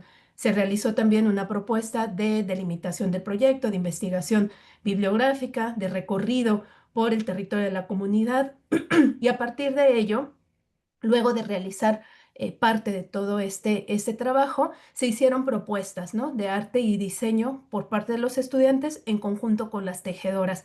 También en esta interacción nos dimos cuenta que el trabajo en colaboración con ellas sería sumamente importante y a partir de ello, no solo con la comunidad de tejedoras, sino con la propia comunidad de San Agustín del Pulque. Y entonces a partir de ello se hizo la propuesta de un mural en conjunto con la participación no solo de los estudiantes, sino también de los niños de la escuela primaria local. Y además de ello, se hicieron también propuestas de otras colaboraciones, además de estas interpretaciones que hicieron los estudiantes, ¿no? Esta es una imagen de la colaboración que se hizo con los niños para la creación del mural, pero además de ello se hicieron un taller de pintura infantil, un taller de cartel y fotografía para los niños de secundaria, un taller de soldadura con las mujeres tejedoras, que eso fue muy interesante porque fueron ellas quienes solicitaron y ahorita el maestro José Jasso nos podría compartir un poco más sobre ello. Y por último, recolección de narraciones relativas al lago y con estas narraciones los estudiantes crearon ilustraciones y un diseño editorial a manera de recopilación de estas narraciones. En el caso de Tlamakazapa, la metodología fue similar, se visitó la comunidad para establecer esta ruta de trabajo de campo, se contrastó con la investigación documental y con las fotografías históricas que recuperamos sobre este trabajo de la comunidad, que es un trabajo de mucho tiempo atrás. Se visitaron en este caso los puntos de venta de las artesanas en un nuevo espacio que es Tasco Guerrero. Las artesanas pertenecen a la comunidad de Tlamakazapa, que es a 1 hora de distancia, y se invitó también a una de las artesanas tejedoras para que nos enseñara como estos procesos de tejido. Todo ello quedó documentado, ¿no? En video y en fotografía, y a partir de esto se realizaron no solamente ejercicios prácticos sobre el tejido, sino con este material visual y audiovisual recopilado, se planteó también una propuesta de exposición fotográfica. Y aquí están nuestros estudiantes en una de las prácticas que hicimos. Ahora una de las artesanas visitándonos para enseñarnos el tejido, los materiales, esta exposición que comentaba hace un momento. Y bueno, no sé, José, si quieras compartirnos sobre brevemente antes de hacer el cierre. Sí, bueno, nos solicitaron ahí en San Agustín del Pulque que si podíamos apoyarlos. Hay un colectivo de tejedoras que reactivó la actividad de hacer petates. El tule es esas plantas que se ven a la orilla de los lagos, y de ahí pueden sacar papiro, pueden hacer muchas cosas. El tule y toda la producción de objetos, pues era una labor predominantemente de hombres, pero pues se fueron muriendo los viejitos y entonces una de las artesanas que no era de ahí, se aprendió y formó el colectivo de tejedoras. Les dejaron arriba de la biblioteca un lugar en comodato y les ha ido muy bien. Llegan ahí a comprarles los turistas. Había un detalle que todavía era un cuello de botella en la producción, porque dependían de que algunos señores soldadores pudieran ir a armarles. Ellas hacen algunas lámparas como con alambrón y luego le amarran el tule. Ahí se ve el alambrón y eso pues lo hacían unos señores ahí eventualmente. Y entonces armaron todo un taller de soldadura y metal al lado de la presidencia municipal. Y entonces, pues tenían todas las herramientas. Entonces fuimos el maestro Joel y yo a apoyarlos en eso, a empezar de cero cómo cortar el metal, cómo hacer algunas, como moldes para que salieran con precisión, porque hacen como figuras a base de gajos esféricas. Hacen sillas, pero esas sillas se las llevan les llevan la estructura y ya nada más las señoras las van cosiendo. Nos enseñaron como todos los tipos de tejidos que hacen y los precios, porque hay unas que pues son nuditos que cuestan una lana porque se tardan así semanas. Y fue muy interesante que le entraran todas las señoras y chicas a soldar, porque ya eso pues les va a dar libertad de poder reproducir más. Y lo que sigue ahora es darles un curso de diseño, empezar con la geometría y que boceten o que hagan bocetos con plastilina o DAS o estas nuevas plastilinas sintéticas para que plasmen la idea y luego ya puedan desarrollar ya con el conocimiento que tienen, que es muy profundo de todos los tipos de tejidos, que puedan desarrollar ideas y luego ya van a soldar para hacer las estructuras y luego ya van a tejer. Entonces, pues estamos ahí impactando bastante en eso. Y ha habido alumnos que sí han hecho propuestas de diseño, pero básicamente ha sido recopilar lo que ellos han hecho y, y hacer que ellas mismas diseñen, porque ellas conocen sus técnicas y las posibilidades.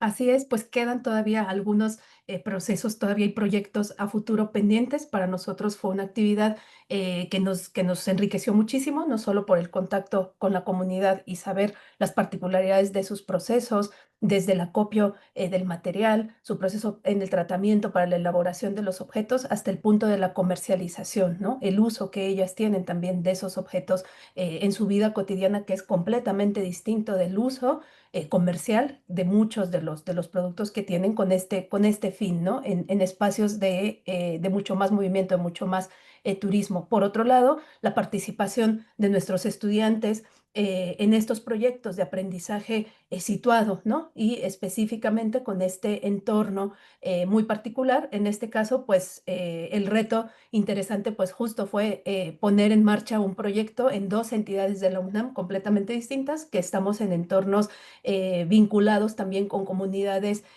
indígenas en las que todavía estos procesos para la producción de objetos se están creando con materiales naturales, ¿no? Y las implicaciones de cómo también obtener y comercializar estos materiales. En fin, les invitamos a leer el documento que dejamos ahí en extenso. Muchas gracias. Muchas gracias, Mayra y José. Bueno, súper interesante el trabajo también como forma de aprendizaje y de colaboración con la comunidad. Me parece riquísimo.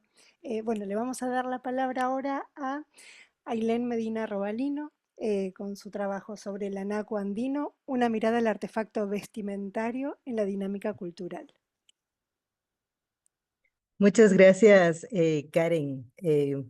Muy gustosa de estar en estos espacios siempre. Bueno, esta ponencia respecto al anaco andino la aborda justamente como artefacto vestimentario de origen prehispánico, aún vigente entre las mujeres indígenas del Ecuador. Esta prenda no solo identifica el grupo étnico, sino que comunica resistencia y agencia social, especialmente durante los levantamientos indígenas de la década de 1990, como podemos observar en la imagen, y decantan en la reivindicación de los derechos de la etnia. En este sentido, el recorte temporal del estudio inicia a fines del siglo XX y culmina a inicios del siglo XXI, época en la que el anaco representa innovaciones también, producto de los nuevos roles que asume la mujer en el contacto interétnico y el espacio público. La temática se aborda desde el diseño de indumentaria y la antropología, sus múltiples cruces, con un enfoque etnográfico. Se examina al anaco como objeto de la vida cotidiana que evidencia la dinámica cultural entre indígenas y no indígenas. Se analizaron además estos anacos en tres arquetipos de mujeres, en específico chibuleo, las mamas, activistas de los levantamientos indígenas, también las profesoras y las mujeres de las cooperativas que trabajan en instituciones y muestran el cambio de rol de la mujer del campo y los levantamientos al trabajo en instituciones. La interpretación, por otra parte, se estructura desde los procesos de resistencia, apropiación e innovación, tal como los define Bonfil Batalla, y están dentro de estos procesos de los grupos que han sido dominados. La resistencia, que aborda pues la preservación de elementos culturales propios. Por su parte, la apropiación, en la que el grupo decide sobre el uso de elementos culturales que le son ajenos, pero que luego es capaz de producir, de reproducir, y el término de todos estos procesos puede llegar a generarse ya como elementos incluso propios. Y la innovación, que es un proceso en el que el grupo étnico crea nuevos elementos culturales propios o la modificación de los existentes. Las características que podemos ver en este momento del anaco representan justamente la resistencia del grupo de las mamas. Como podemos observar, el uso del color negro, si bien anteriormente habían otros colores utilizados como el azul, como café incluso, pues el color que se ha mantenido es el negro. Igualmente, el largo del anaco, como pueden observar en todas las imágenes, siempre empieza en la cintura, ¿sí? Y llega, pero hasta las rodillas. Además, es un tipo de prenda de envoltura que se hacen con los múltiples pliegues y se faja con el chumbi alrededor de la cintura, como puede verse en las imágenes presentadas. Las características que representan en cambio resistencia en los tres grupos expuestos bordean igualmente que solo en las mamas el uso del color negro, el largo del anaco igualmente que en todas inicia en la cintura y la formación de estos pliegues. Aun cuando se evidencian las particularidades de resistencia, ha disminuido el número de anacos en el transcurso del tiempo en cada uno de estos grupos de mujeres. Para las mamas en los 90 podían ser 4 o 8 anacos y actualmente se utilizan entre 2 y 4. Para las profesoras y las mujeres de las cooperativas, igualmente anteriormente, en ocasiones anteriores, utilizaban alrededor de 2, 3 incluso, y ahora pues solamente utilizan 1. La dimensión también ha variado, como se puede observar, las mamas solamente llega su anaco hasta las rodillas, mientras que de los otros dos grupos, pues es mucho más largo, aumenta en su dimensión, lo cual también estiliza la figura, ¿sí? Los resultados entonces muestran una clara transición en el uso del anaco. Las mamas con los múltiples anacos generan silueta volumétrica, mientras que las profesoras y las mujeres de las cooperativas adoptan anacos únicos, preformados y más largos, estilizando el cuerpo. Estas adaptaciones dan cuenta de un proceso de apropiación de la silueta indumentaria no indígena, en tanto ha sido esta adoptada, adaptada y reproducida por las indígenas para el trabajo en instituciones, manteniendo esta vestimenta característica, en este caso de chibuleo. En este mismo contexto, la indumentaria de profesoras y mujeres de las cooperativas dan cuenta de las innovaciones al adoptar un color predominante para los bordados de los filos de los anacos, de los filos de las bayetas, que deben estar en concomitancia con el color predominante del bordado de la blusa y también del chumbi. Estos colores responden siempre, pues, a los colores observados en la flor de la papa. Otra innovación también es que, pues, el trabajo institucional requiere de un día a día y un tiempo bastante reducido para prepararse. Entonces, pues, lo que han hecho las mujeres es adoptar la idea de hacer anacos ya que vienen preformados, incluso los pliegues preformados, y pues con cierre, sin embargo, se mantiene la forma del anaco con el chumbi. Bueno, y finalmente, podemos decir que el anaco, como artefacto comunicativo de la vida cotidiana, va a dar cuenta de los procesos de resistencia indígena al conservar ciertas características estéticas y simbólicas de la vestimenta propia desde la lucha indígena. Así también, el anaco muestra los procesos de apropiación e innovación, las transformaciones de las características de esta prenda, cuyo uso se adapta al trabajo en instituciones y materializan los derechos reivindicados de la etnia. El anaco se transforma, pero sigue siendo un diacrítico identitario clave, perdón, en la dinámica cultural entre indígenas y no indígenas, perdón, que articula memoria, transformación e identidad y transita entre tradición e innovación. Este estudio expuesto puede ser replicado y si bien pone énfasis en las mujeres chibuleo, pues puede utilizarse para seguir desarrollando la construcción de la identidad andina en los nuevos escenarios y desafíos que implica ser mujer indígena en el siglo XXI. Muchas gracias. Los invito a leer pues el detalle de todo el artículo. em, para todos quienes estamos en este campo apasionante de la antropología, el diseño, en su cruce, por supuesto, con el diseño de indumentaria. Gracias, Karen. Muchas gracias, Ailén, súper interesante. Y además comentar que esto también deriva de un trabajo doctoral muy interesante que hizo Ailén, que se puede encontrar en en el cuaderno número 201 también. 201 era, creo que sí, el cuaderno En- anterior. sí, está en los cuadernos anteriores. Exactamente el número, no lo recuerdo. Yo tampoco. El Me cuaderno parece que era el anterior de esta misma. 122, por ahí. 100 122 o 116, por ahí es. 216, ahí está. 116 entonces, sí. Qué mal, los años no vienen solos, yo ya me olvido los números de los cuadernos. Muchas gracias, Ailén. Y ahora le dejamos la palabra a Anabela Ponce Pérez con el trabajo sobre el legado de la tradición textil, gremio de tejedores en Quito a finales del siglo XVIII.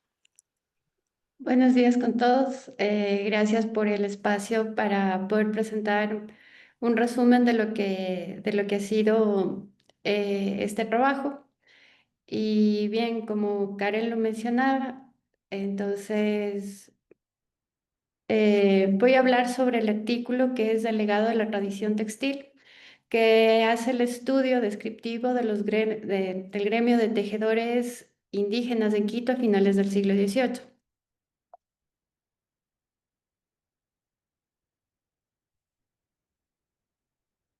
El objetivo de este artículo es identificar las redes de formación, asociación y producción textil dentro de la dinámica social de Quito a finales del siglo XVIII, destacando cómo estas estructuras permeaban todos los estratos sociales y se constituían en una herramienta clave económica para las clases populares. Se realiza una aproximación descriptiva sobre la participación de los indígenas tejedores en el gremio y la cofradía durante la segunda mitad del siglo XVIII.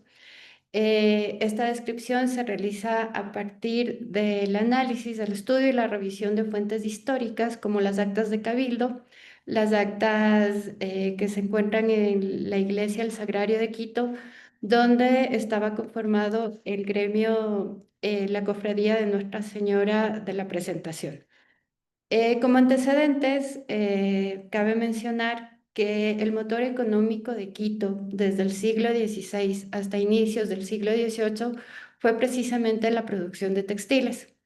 Esta producción se realizaba en obrajes que estaban debidamente autorizados a operar por el Cabildo y lo realizaban los productos indígenas los indígenas de la zona en haciendas y dentro de la ciudad. Las modalidades de producción se constituían el obraje, que teníamos de tipo artesanal, doméstico y semi-industrial en las haciendas obrajeras. Adicionalmente, había el trabajo de la ciudad. ¿Cómo eran esas prácticas de aprendizaje y producción? Se aprendía, había una formación informal en talleres familiares y los indígenas que estaban en los obrajes aprendían desde niños hasta iniciado el siglo XVIII, que comienza la crisis de los textiles y hay una fuerte migración del campo a la ciudad y comienzan a constituirse los chorrillos urbanos que replicaban la dinámica de los obrajes rurales. Estos chorrillos urbanos, muchos no se encontraban regularizados, no tenían los permisos del cabildo y se dedicaban a la producción de tejidos de algodón para consumo popular. Dentro de las prácticas de asociación tenemos el gremio de indígenas artesanos, que era una organización que defendía a los artesanos de la competencia desleal. Había una protección frente a tributos y a la competencia y esto permitía a los indígenas una participación social y económica dentro de la ciudad. A su vez, el gremio de los indígenas tejedores estaba dentro de la cofradía de Nuestra Señora de la Presentación, que fue fundada en 1751 y estuvo activa hasta 1834. Estuvo integrada por tejedores indígenas y dentro de esta cofradía es interesante ver que se mantuvo la paridad de género en cuanto al número de hombres y de mujeres y en la elección del cofrade y tenían una fiesta anual, un altar propio y que se dedicaban al arte religioso. Eso a breves rasgos. Dentro de las conclusiones de este artículo es interesante poder analizar cómo, a pesar de la crisis económica y social que vivió Quito a inicios del siglo XVIII, los tejedores indígenas lograron organizarse eficazmente a través de gremios, cofradías y hermandades. Esta estructura no solo me permitió preservar los conocimientos ancestrales, resistir la marginación, sino también insertarse dentro del tejido urbano y económico de la ciudad. La cofradía de Nuestra Señora de la Presentación y los obrajuelos fueron espacios de transmisión de saberes, de cooperación y expresión cultural. Asimismo, permitió la continuidad de ciertos valores prehispánicos como la paridad, muestra de una adaptación creativa entre lo indígena y lo colonial. Dentro de los aportes de esta investigación se puede identificar cómo los tejidos formaron parte de la integración y la economía popular de los indígenas dentro de la dinámica social de Quito. La cofradía mantuvo rasgos prehispánicos como el principio de paridad y el gremio fortaleció la identidad, el arte y la solidaridad. Muchísimas gracias. Excelente, Anabela, muchísimas gracias. Y interesante. Y no me extiendo, le voy a dejar ahora la palabra con la última presentación a Daniela Larría Solórzano,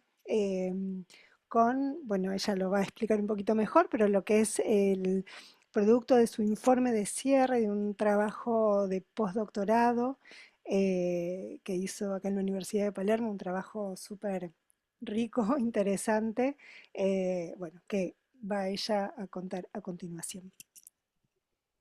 Gracias, Karen. Un segundo.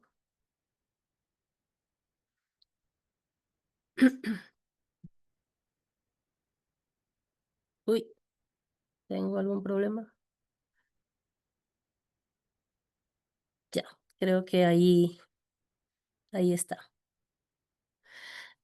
Bueno, esta última presentación de la sala, que se denomina Estéticas y Simbolismos del Tambor Salasaca, es básicamente el resultado del informe ya final del proceso postdoctoral que se desarrolló en la Universidad de Palermo, dentro obviamente de la línea de investigación Cruces entre Cultura y Diseño, y que fue también dirigido por la doctora Karen Abenbur, a quien agradezco una vez más por haberme acompañado durante este proceso. El trabajo postdoctoral, de hecho, cerró ya el año pasado, lo presentamos en el coloquio de hace un año, pero estaba pendiente todavía trabajar en esta etapa de cierre, que era la publicación del cuaderno, que ahora sí ya lo tenemos publicado, difundido, y bueno, hoy se presentan estos resultados.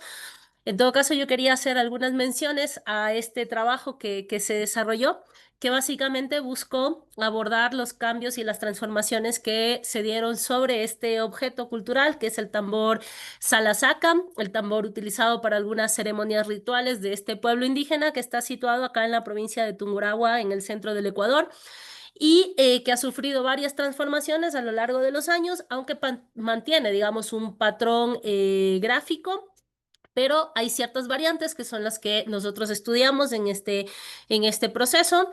De este elemento que se conoce como la mama tambora, es el tambor más grande que está sobre todo relacionado con las fiestas del Inti Raymi, los corpus, las octavas, y que es parte del patrocinio de las fiestas que desarrollan los alcaldes de la comunidad. Entonces, en este proceso, lo que buscamos fue básicamente entender cuál es el discurso verbal y gráfico que se enuncia sobre el tambor y cómo se ha ido transformando a lo largo de los años. El tambor salasaca tiene estas dos caras que se pintan, que ustedes pueden observar en las imágenes. En la primera, que se hace una propia representación de la fiesta, con el sunsu, el danzante al centro, el alcalde y la mama alcalde que patrocinan como tal toda la festividad. Y en el otro lado tenemos una personificación, una prosopopeya de algunos personajes que participaban en las fiestas, y bueno, sobre este motivo se pinta pues este personaje negro, este amarillo, que tocan el arpa en las festividades, que en realidad son personas disfrazadas, que a propósito de eso, el día de ayer presentábamos otro artículo que se denomina Cuchi Perro Oso, que hace referencia a las tres interpretaciones que existen sobre este personaje, que también está pintado en el tambor, porque tiene algunas valoraciones simbólicas. La práctica de la pintura del tambor salasaca se ha ido transformando en función también de abandonar algunas prácticas tradicionales para su ejecución. Lo que se ve en pantalla son unos moldes de cuero que servían para delimitar la silueta como tal de los personajes. Por tanto, todos los personajes tenían una forma similar en los primeros tambores que se realizaban, pero de a poco esta práctica se ha ido abandonando, y entonces ahora existe ya una interpretación mucho más libre de estas figuras o de estos personajes que se pintan, y tienen también cambios o reflejan cambios estilísticos y estéticos sobre la propuesta del tambor. De la mano de este cambio, del abandono de estas prácticas tradicionales, se han transformado también, por ejemplo, el uso de los materiales o de las herramientas que se utilizan para la elaboración del tambor. Por un lado, se deja de lado, por ejemplo, el uso de tintes naturales para desarrollar ahora la pintura con pinturas acrílicas o con pinturas de esmalte, es decir, con pinturas sintéticas, ya no con la práctica natural de elaboración de la tintura para el proceso luego de pintura. Se han cambiado también las herramientas. Antes se hacían herramientas particulares para este proceso. pero ahora ya se utilizan también herramientas convencionales de pintura.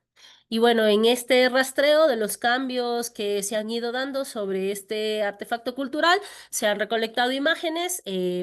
Una particularidad que tiene esta pintura del tambor es que en la cara que se golpea, que es esta que tienen los personajes negros y amarillo, se ubica siempre el año en el que se realiza la fiesta. Y también en los exteriores, en la parte lateral, se ubica el nombre del alcalde que financia la fiesta. Entonces, esto nos permitió, por ejemplo, hacer un rastreo histórico de cada uno de los tambores que se iban mostrando en diferentes épocas y entendiendo cómo se van ubicando estos cambios tanto en la parte estilística, en la distribución de los elementos, en la parte de los materiales, pero también algunos cambios relacionados, por ejemplo, con procesos migratorios, donde se incorpora ya estos elementos que están mucho más relacionados a este proceso que es, digamos, otro proceso que sufrió o que atravesó el pueblo Salasaca, en el cual se desplazan muchos de sus habitantes hacia las Islas Galápagos, y estos elementos de esta zona empiezan también a generar un proceso de transformación en la representación visual.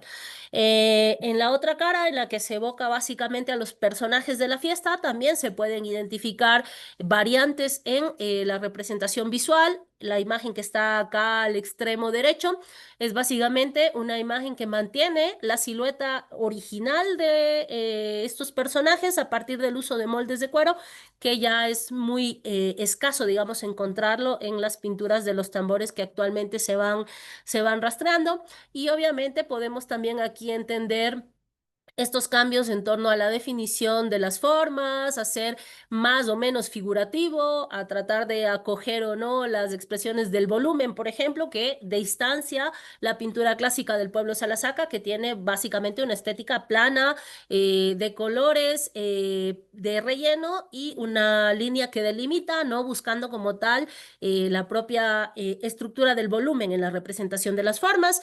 Y bueno, vamos viendo cómo transitan estos estilos visuales hasta llegar incluso a unas simplificaciones mucho más cercanas a estilos modernistas, minimalistas, pero también incorporando o hibridando la presencia de esta representación migratoria al incorporar, por ejemplo, iconografías, como se observa en esta última imagen, de aves propias de la zona del centro de los Andes ecuatorianos, y por acá una fragata de la zona de las Islas Galápagos. Entonces hay toda una narrativa de estos cambios que también se han ido estableciendo en el pueblo.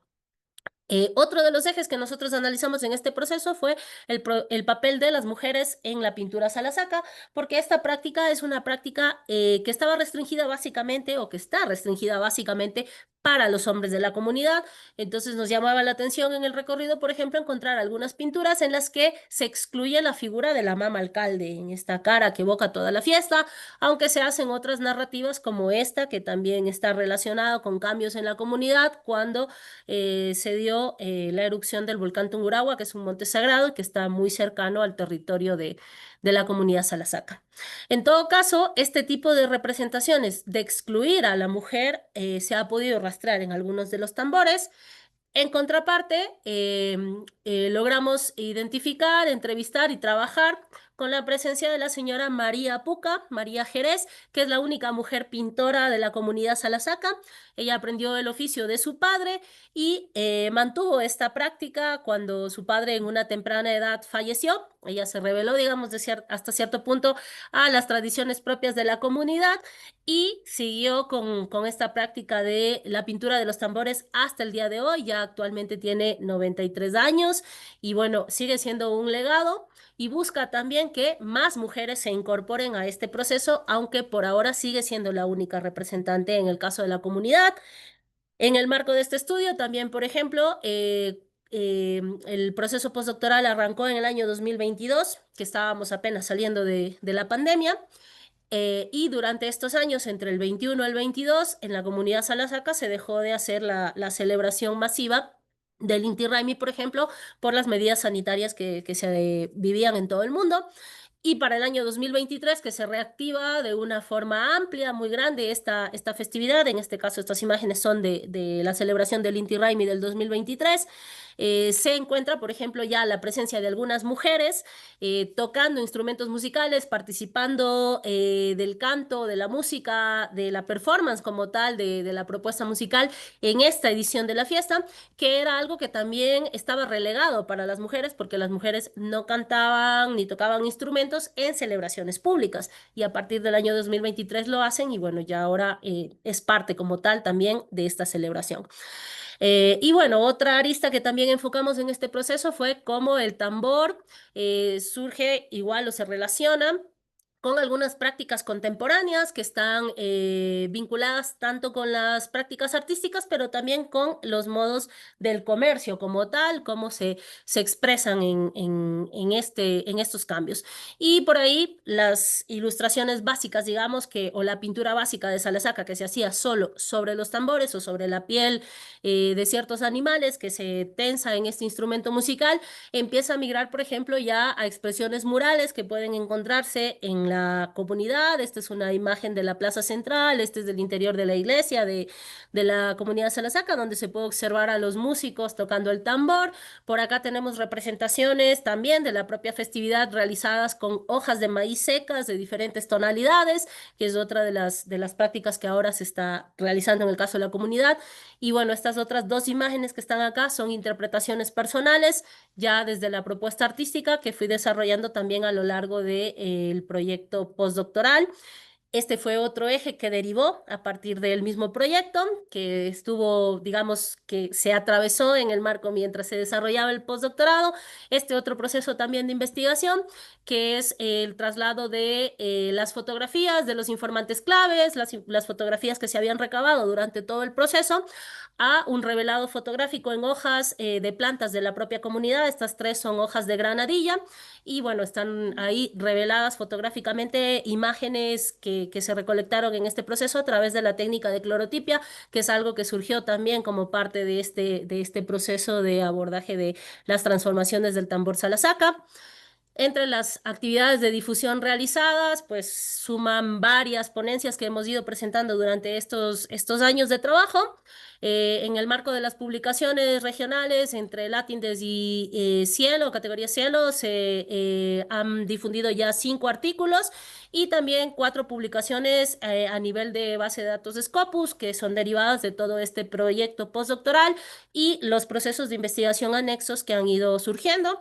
Y también se ejecutó una exposición artística que se denominó Origen Vivo con los resultados de este proceso que se presentó tanto en la ciudad de Quito el año pasado, en abril del año pasado, y este año acá en Ambato, que es la capital de la provincia de Tungurahua, donde se pudo mostrar pues ya los resultados, digámoslo así, visuales, más allá de la investigación teórica que se realizó en este proceso.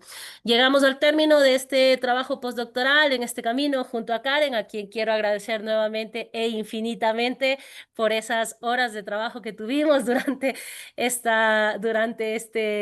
proceso. Ahí están mis compañeras de trabajo, Karen y Taxo, que eran las que me acompañaron desde la época del doctorado y también en el proceso postdoctoral.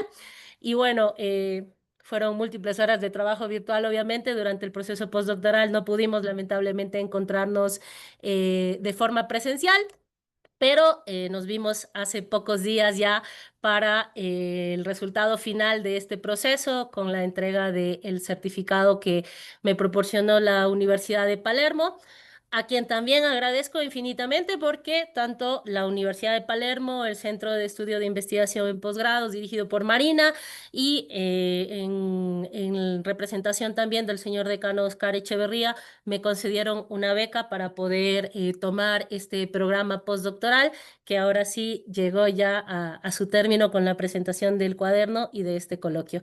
Así que muchísimas gracias a todos, especialmente a Karen por todo este tiempo, este proceso de acompañamiento. Y bueno, también ahora me robo un minutito para agradecer igual a mi familia, a mis amigos que siempre han estado presentes en todas estas etapas y que fueron también mi sostén para llegar a feliz término en este proceso. Muchas gracias. Bueno, muchísimas gracias, Dani. felicitaciones por el trabajo y este cuaderno es producto también del gran trabajo postdoctoral que hizo Dani, que tuve el tremendo placer de acompañar. No sé si querés agregar algo, abrir algún tema, o si Eh, no, sí. Yo únicamente quisiera agradecer también a todos los autores que se sumaron en este camino, porque el tema que estábamos trabajando en el postdoctorado tenía una intención y luego teníamos que publicar el cuaderno, entonces empezamos a rastrear. Algunos de los autores no nos conocemos tampoco de forma personal, nos fuimos encontrando en las salas, en las diferentes salas de los coloquios que brinda esta enorme oportunidad la Universidad de Palermo en el mes de julio de cada año, donde podemos reunirnos. Y bueno, yo ahí fui escuchando los aportes de algunos compañeros a los cuales me atreví a invitarles luego de que posteaban todo su mail en la zona del chat que tenemos aquí en el coloquio. Y bueno, y varios de ellos se sumaron también a esta propuesta. Entonces les agradezco también a Rebeca, Jimena, las amigas de siempre, de México, de Argentina, de Ecuador, a Iván, bueno, a todos los que en este proceso decidieron acompañarnos, digamos, a Karen y a mí en la publicación de este cuaderno y bueno, espero que no sea tampoco el último proceso en el que colaboremos, sino que sigamos sumando a las convocatorias que desde la línea de investigación Cruces entre Cultura y Diseño se van ampliando. Eso únicamente. Muchas gracias, Dani. Y bueno, estamos ya, finalmente llegamos con poco tiempo de preguntas, nos fuimos relajando al final con los tiempos, pero dejo esto por si alguien quiere hacer algún comentario o lo abro para preguntas, como para repensar, incluso con miras a futura, a la continuidad de trabajos en esta línea. Em, Algo bueno, desde mis propias preguntas dentro del universo de cultura y diseño, que me atraviesan en general y que veo, no sé si es por el anteojo particular que tengo yo de preguntas o porque veo como cierta como unidad de inquietudes en el marco de la diversidad regional, temática, disciplinar, es algo del orden de la hegemonía o la normalización y los espacios para otros discursos. Porque encuentro que aparece eso como desde las formas de enseñar, digo, en los distintos trabajos que fueron elaborando, em, en las formas de enseñanza, maneras de proponer otras no normativas o no hegemónicas formas de enseñanza, formas de producción de conocimiento, formas de articulación entre el conocimiento que se produce y las comunidades con las que se trabaja. Lo mismo, digamos, en cuanto a la producción, al diseño o a la producción artística, artesanal, visual, musical, en relación con lo normativo y otras formas de hacer, ¿no? Lo pienso en la vestimenta, en los murales, en los sitios históricos, bueno, en la música ni hablar. Entonces, quizá la pregunta que se me abre para si alguien quiere agarrar el guante ahora y también para continuar un poco a futuro, es eso, qué espacios o qué articulaciones o qué disputas se encuentran en estas otras formas alternativas de hacer, de producir, de construir, de expresar frente a lo normativo, lo hegemónico, ¿no? Lo instaurado. Si alguien quiere tomar la palabra, tenemos como 11 minutos. Dale, José, adelante. Bueno, alguna de las reflexiones con respecto a lo que fuimos viendo en San Agustín es que cambió en función a lo tradicional, desde quién tenía el conocimiento de cómo hacer y también los productos, porque la fibra de tule o chúspata también le llaman, es como acolchonadita, entonces solían hacer petates. De hecho, se consideran todavía un pueblo petatero. El petate es la cama prehispánica. Ajá, es como un tatami, pero pues a la purépecha, a la náhuatl, o sea, eso es muy antiguo. De hecho, el petate se usaba también para, para curar y para enterrar. Entonces, por ejemplo, alguien que tenía una fiebre de 40 grados, lo amarraban en el petate para que se concentrara todavía más. Y bueno, pues esa cuestión o se moría o todos los bichos se morían con los 40 grados. Se supone que te da fiebre para que los bichos se mueran. Y entonces fue mutando de nada más hacer petates y sopladores. El soplador pues es una cosa así cuadradita con asa para darle aire a los anafres de carbón y entonces con ese cocinaban. Fueron agregando tortilleros y fueron agregando más cosas. Actualmente hacen unas sillas con unos diseños así muy padres, tejidas con eso, o llega gente con ideas pues, muy estrafalarias y ahí en el lugar que tienen como dato el colectivo de tejedoras, tienen una mesa que de repente tiene un gallo, pueden hacer en 3D cualquier cosa con la chúspata, la van amarrando, ya sea con estructura metálica o dando forma. También hacen unas figuras de hombres y mujeres con sombrerito, con pura chúspata sin estructura, como tejiendo así, como por líneas, le dan formas tridimensionales.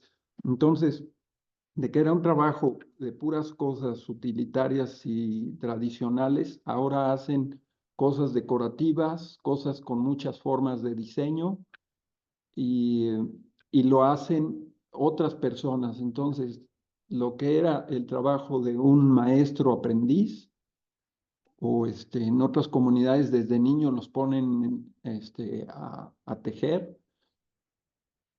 como en la Mixteca.